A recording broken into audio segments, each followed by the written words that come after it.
Mana banyak memuji Allah Subhanahu Wa Taala, banyak mengagungkan Allah Subhanahu Wa Taala, banyak mensucikan Allah Subhanahu Wa Taala. Ya? Lisanan zakira. Dan kalau kita lihat praktikal Rasulullah SAW dalam kehidupannya, memang baginda banyak menyebut nama Allah Subhanahu Wa Taala. Ya? Baginda banyak memuji Allah Subhanahu Wa Taala. Baginda banyak mensucikan Allah Subhanahu Wa Taala. Baginda sentiasa bertasbih, ya. Baginda sentiasa bertahmid, ya, dan seumpamanya. Sama ada secara am, yakni, ya,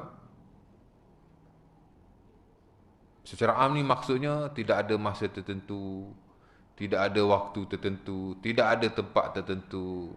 Ia merujuk kepada sunnah Rasulullah SAW yang mana Nabi sebut, ya, siapa berzikir sekian dapat sekian, ya, kan? Ataupun sebaik-baik perkataan yang disukai Allah itu dipanggil zikir yang am. Am ni maksudnya dia tidak related to any places, any circumstances, kan? Mana umum. Ahabbul kalami ilallah subhanallah wa bihamdi, ya. Imam Nawawi rahimahullah dalam Al-Azkar, ya, antara hadis zikir yang terawal yang dia bawa ialah hadis ni, hadis Muslim daripada Abi Hurairah radhiyallahu taala anhu, ya. Ahabbul kalami ilallah subhanallah wa bihamdi, ya. Perkataan yang paling dipanggil isim tafdil dalam bahasa Arab, ya. Ahabbu, benda yang paling disukai, ya. The most like by Allah Subhanahu Wa Taala, benda ataupun perkataan hak Allah Taala paling suka. Subhanallah wa bihamdi. Tu yang am lah, kita boleh sebut pada bila-bila masa di mana sahaja. Tak ada bilangan-bilangan tertentu, terpulang kepada individu. Ini dipanggil zikir-zikir yang am. Kita digalakkan mengamalkannya sesuai dengan keadaan hadis itu sendiri, mana all the times, ya. Dan tidak ada satu standard yang diberikan oleh Rasulullah SAW. Awak boleh baca satu hari 100 kali, go for it, kan? Awak boleh baca satu hari 1000 kali, ya, awak most welcome. Saya boleh baca 10,000 satu kali, satu hari. Sekati lah, kan? Ya. Dan tak perlu diletakkan standard pun. Lebih teruk lagi, letak satu standard, letak fadilat, suka-suka dia, ya kan? Kalau nak rezeki tak putus, ni bacaannya. Astaghfirullahalazim 100 kali, subhanallah 100 kali, selawat 100 kali. Mana dia tahu, kan? Saya telah diijazahkan. Besar sangat ijazah dia tu, kan? Jadi zikir-zikir yang am yang diajar oleh Rasulullah SAW telah dikhususkan, telah dipattern-patternkan seumpama itu. Nabi tidak meletakkan standard.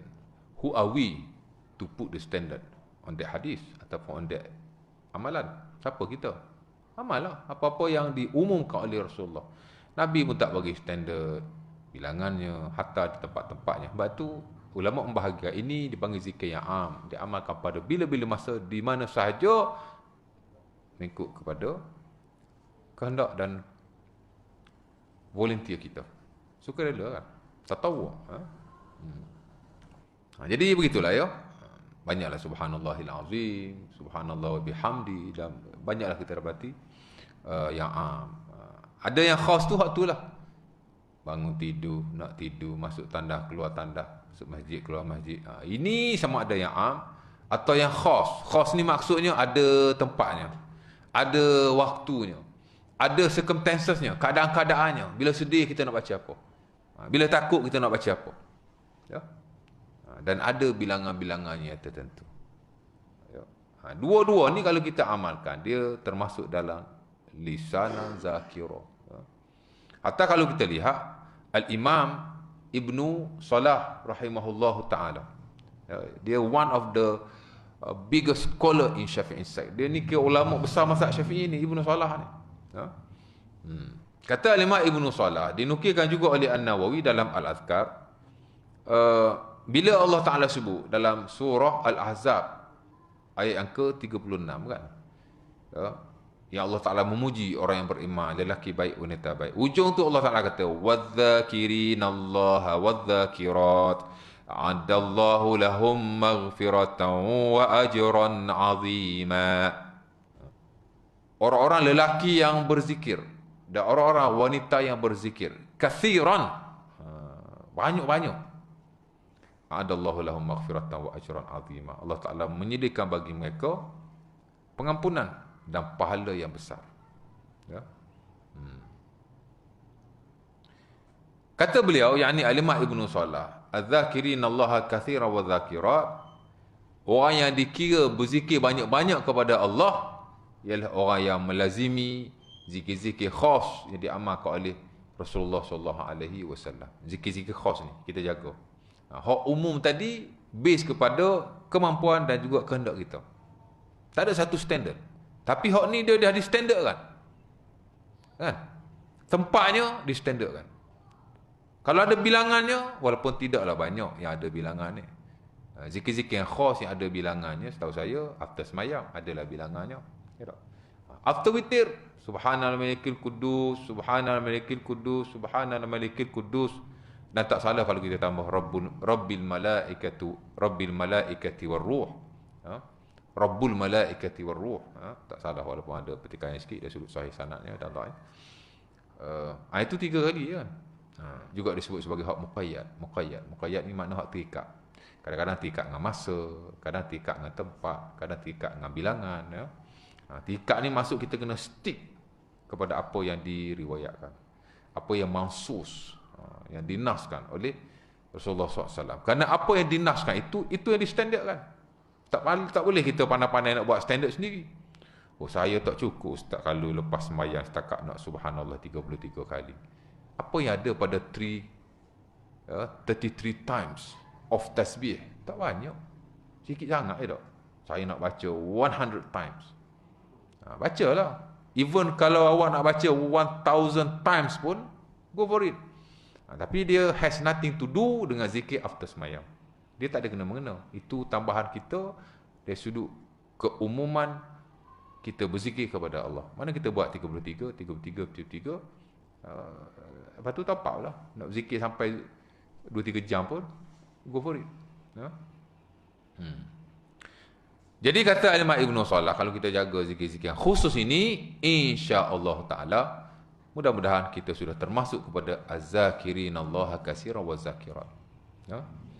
Kerana jika kita himpun-himpunkan, dia meliputi seluruh kehidupan kita. Berbanding zikir yang am. Zikir yang am tadi kita puji Allah saja, kita puji begitu kan. Tapi hak ni dia sudah dilengkapkan dengan setiap gerak-geri kita. Jadi satu standard yang disyariatkan kepada kita, dan dia adalah zikir yang terbaik. Bangun tidur baca lagu ni. Pergi pula ke tandas, baca masuk tandas pula. Lepas keluar tandas, baca pula zikir keluar tandas. Lepas tu apa kita buat? Normally in the morning. Ambil wudu, baca pula zikir ambil wudu. Dan begitulah seterusnya. Keluar rumah, kita nak naik kenderaan, kemudian kita nak masuk masjid, sampai kita tidur balik. Dia kata kalau kita amal hak ni saja, mudah-mudahan kita telah termasuk dalam az-zakirin Allah katsiran wa zakirat. Maksudnya kita jaga zikir-zikir yang muqayyad ataupun yang khusus ini, benar barulah kita tapak dengan zikir-zikir yang am. Lisanan zakira, lidah yang sentiasa zakir kepada Allah Subhanahu Wa Taala. Sahabat Nabi nama Abdullah bin Busur, seumpama diriwayatkan dalam Sunan Tirmizi. Al-Imam An-Nawawi rahimahullah ada masuk hadis ni dalam hadis 40 beliau, tapi saya tak ingat hadis nombor berapa ya. Ujung-ujung ada. Di mana dia telah mendatangi Rasulullah SAW. Dia pun kata, ya Rasulullah, inna syara'i'al Islam kathurat alayya. Wahai Rasulullah, aku lihat syariat Islam ni banyak ke atasku. Banyak tuan. Kau sikit. Semayang. Banyak ke sikit? Banyak semayang. Semayang fardu ada 5 waktu. Semayang sunat ada banyak jenis pula. Ada macam-macam kan. Tak masuk lagi puasa, tak masuk lagi zakat, tak masuk lagi haji, tak masuk lagi ibadah-ibadah yang lain. Jadi dia kata syariat ni banyak, wahai Rasulullah. Jadi kalau kita kata syariat ni banyak, tak salah. Fa'ausini bi syai'in atashabbasu bihi. Maka ajarlah kepada aku satu benda yang aku boleh amalkan. Aku nak buat semua tak boleh. Itulah maksud dia. Syariat Islam ni banyak dalam bracket. Aku nak buat semua tak boleh. Yalah semayang. Tahu-tahu boleh semayang semua, semayang sunat ke? Fardu of course lah kita buat sebab dia wajib. Kan? Kalau tak wajib tak tahulah kita buat ke tidak. Tapi dah wajib terpaksa buat lah kan. Tapi kalau sunat tu kita buat semua ke tak? Mungkin sebahagian kita melakukannya, sebahagian kita tidak melakukan. Jadi banyak kan. Begitu juga dengan puasa. Puasa ada berbelah-belah tuan-tuan. Puasa sunnah. Kita belajar dalam fiqh Ramadan atau fiqh Siyam, the science of fasting. Bab ujung-ujung tu, bab yang ke-6, yang ke-7 ada as-siyamul masnun, the preferable fasting. Kan ada banyak puasa-puasa sunnah ni. Ada yang yearly basis, ada yang monthly basis, ada yang weekly basis, ada yang daily basis. Hari-hari puasa, bukan hari-hari lah, puasa sehari, buka sehari, puasa sehari, buka sehari. Itu puasa Nabi Daud, the best fasting. Ya. Banyak puasa kan? Buat semua ke? Saya puasa setahun tak sunat, sehari pun tak buat. Oh, tak berkat puasa Ramadan awak. Minta dalil dia. Mana kata dalil kata tak berkat macam sini? Okey je. Puasa sunat kan? Tapi kalau buat bagus. Tapi mungkin kita tak mampu melakukan keseluruhannya. Itu yang ditanya oleh Abdullah bin Busur kepada Rasulullah. Ya. Kita ni tak boleh nak tanya Nabi. Tuan-tuan, kita tak boleh nak tanya Nabi. Pasal Nabi dah tak ada. Melainkan setengah-setengah orang yang diberi kelebihan oleh Allah. Dia boleh jumpa Nabi. Ada yang boleh tanya Nabi. Mungkinlah, mungkin. Saya tak tahulah siapa kan. Ataupun mungkinlah ya. Dalam mimpi ke, dalam yaqazah ke, kita tak tahu. Tapi in general, Nabi dah sadar. Kita nak tanya macam mana? Kita, sahabat tanya Nabi tu, macam kita tanya Nabi lah. Sebenarnya. Tak. Kan? Jadi sama Abdullah bin Busur. Dia tanya Nabi. Tapi kalau kita berada di tempat beliau, mungkin kita pun akan tanya soalan yang sama. Jadi konon-konon macam kita tanya lah. Wahai Rasulullah, Islam ni banyak benda aku nak kena buat. Aku tak boleh buat semua, wahai Rasulullah. Memang kita tak boleh buat semua pun. Kan? Ajarlah aku satu benda yang aku boleh buat. Ringan ke atas aku boleh konsisten. Lebih kurang tu lah maksudnya. Nabi pun ajar dia. Nabi kata, ayyakuna lisanuka ratbam bizikrillah. Hendaklah lidahmu sentiasa basah berzikir kepada Allah. Maksudnya kena berzikir banyak-banyak. Ayyakuna lisanaka ataupun lisanuka ratbam bizikrillah. Hendaklah kamu membasahkan lidahmu dengan berzikir kepada Allah. Ya. Itu pesanan Rasulullah SAW kepada beliau.